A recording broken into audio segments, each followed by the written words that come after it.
हमारे देश में अब मुझे ये समझ में आने लगा है कि किसी भी भारतीय नागरिक को चिकित्सा सुविधा की जरूरत नहीं है, चिकित्सकीय ज्ञान की जरूरत है।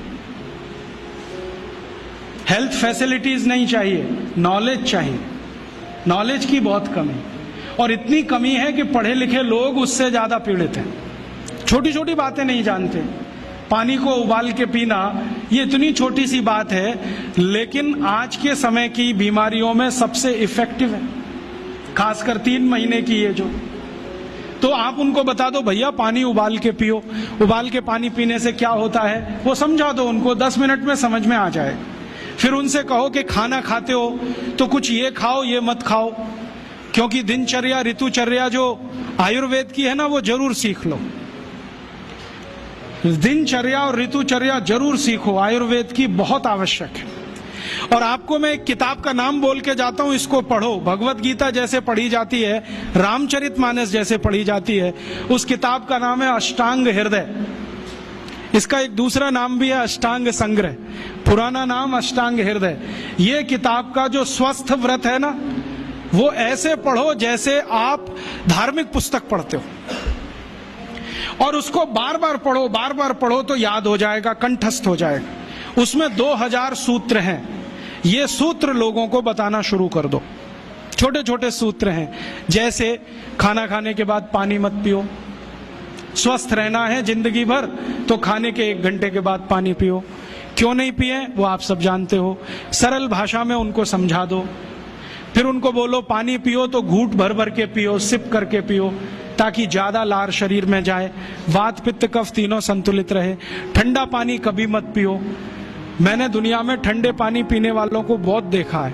यूरोप और अमेरिका के लोग चिल्ड वाटर पीते हैं, बर्फ का पानी फ्रिज में रख के पीते हैं। परिणाम जानते हैं क्या होता है? सवेरे जब टॉयलेट रूम में जाते हैं तो 1-1 घंटे बाहर ही नहीं आते। उनको पूछो भाई तुम क्या कर रहे थे 1 घंटे वहां, तो कहते हैं न्यूज़पेपर पढ़ रहे थे, मैगजीन पढ़ रहे थे। क्यों पढ़ रहे थे? स्टूल पास नहीं होता। क्यों नहीं होता? कॉन्स्टिपेशन है, जोर लगाना पड़ता है फिर भी नहीं होता। गाना भी गाते हैं मेरे सपनों की रानी कभी आएगी, फिर भी नहीं आती। और अंतिम दुष्परिणाम पता है क्या होता है? उनको पेट साफ तो होता नहीं, तो सांस में से भयंकर बदबू आती है। किसी अमेरिकन यूरोपियन के नजदीक बैठ जाओ, अगर वो लिस्ट्रीन स्प्रे करके नहीं आया तो 1 मिनट नहीं बैठ सकते। हर समय उनको माउथ फ्रेशनर स्प्रे करना पड़ता है, क्योंकि अंतड़ियां साफ नहीं है, कब्जियत है, मल भरा हुआ है, उसमें कचरा जमा है। फिर उनके पसीने में से भी बदबू आती है। क्यों? कब्जियत बहुत है। और पसीने की बदबू दूर करने के लिए डिओडोरेंट स्प्रे करते रहते हैं। और आप तो सब जानते हो कि अगर कब्जियत है तो बाल भी कड़क रहते हैं, तो उन कड़क बाल को सॉफ्ट करने के लिए क्या क्या सब करते हैं। शैम्पू लगाते हैं, शैम्पू के बाद पता नहीं क्या क्या लगाते हैं। ये सब वो जो करते हैं ना, उनकी मजबूरी है, स्टेटस सिंबल नहीं है। इसको अपने दिमाग से निकाल दो कि ये कोई स्टेटस सिंबल है।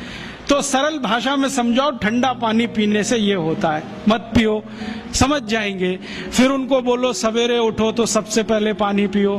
फिर उनसे बोलो खाना खाओ तो बैठ के खाओ, कभी भी खाना खाओ तो पूर्व दिशा में मुंह करके खाओ, सो तो पूर्व दिशा में। ये अष्टांग हृदय में इतने अद्भुत छोटे छोटी बातें हैं तो संस्कृत में है, लेकिन अब तो उसका हिंदी भी आने लगा है। तो हिंदी ले लो, हिंदी वर्जन ले लो, इसको पढ़ो, बार बार पढ़ो, और ये जाके गांव में सबको बताओ। फिर उनको कहो देखो ये तो है स्वस्थ रहने के लिए, अब तुम बीमार पड़ो तो बताओ तुम्हारी बीमारी क्या है। ये बीमारी है तो ये दवा है, ये बीमारी है तो ये दवा है। और मेरा आपसे एक निवेदन जरूर है कि अगर आप होम्योपैथी से भी इलाज करो तो उसकी मूल दवा जरूर बता दो। उनको ये ग्रीक और रोमन नाम में मत फंसाओ। आप कहोगे जी मैं तो ऑसिमम दे रहा हूं, ये उनको कहो ये तो तुलसी का रस है भैया, तुम्हारे घर में फूलों से बनी हुई है, आसानी से मिलती है, जयपुर में मिलती है, दिल्ली में मिलती है। भंडारी वालों को अक्सर ऑर्डर दे के रखो, हमको इतनी भेजो। उनको जो पता चल गया कि आप प्रचार के लिए कर रहे हो तो मुफ्त में भी दे देंगे आपको।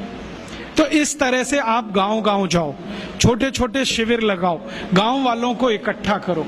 गांव वाले बहुत दुखी हैं, शहर वाले भी दुखी हैं, वैसे तो वो दुखी हैं। इसका यही सबूत है कि रामदेव जी आए जयपुर में सवेरे 4 बजे तो सब लोग पहुंच जाते हैं वहां, पैसा भी देते हैं, समय भी देते हैं। और 4 बजे रामदेव जी कहें टांग ऊपर उठा लो तो उठा लेते हैं, कहें सिर नीचे कर दो तो कर लेते हैं, ऐसे कर लो तो कर लेते हैं। क्यों? परेशान है, दुखी है, शरीर उनका साथ नहीं दे रहा है। और इतने दुखी हैं कि रामदेव जी तो क्या, कोई टिम्बकटू आ जाए उसी के सामने वो आ जाएंगे। और वो दुनिया भर में घूम के आते हैं अपनी अपनी छोटी छोटी बीमारियां लेके। तो इन जो दुखी लोगों का थोड़ा थोड़ा आप मदद कर दो इलाज के रूप में, ये सब आपके भगत हो जाएंगे। और ये भगत हो जाएंगे तो कहो आप भी प्रचार करो इसका, वो भी करें, आप भी करो, तो ये इतना तेजी से मल्टीप्लाई करेगा कि 2-5 साल में एलोपैथी का बाजा बज जाएगा। और बजा देना है अपने को। हाँ, ये संकल्प लेके चलो कि इनका बाजा हमको बजाना है। मैं बहुत जल्दी एक टीवी चैनल शुरू करने जा रहा हूं एलोपैथी का बाजा बजाने के लिए। इनकी सब पोल खोलनी है मुझे। हाँ, इनकी इतनी पोल है मेरे पास, कम से कम 1,500 से ज्यादा डॉक्यूमेंट्स हैं जो एलोपैथी के गंदेपन को सिद्ध करने वाले हैं, इनकी निकृष्टता को सिद्ध करने वाले। ये कितने अनसाइंटिफिक हैं वो बताने वाले हैं, कितने डॉगमेटिक हैं वो बताने वाले हैं।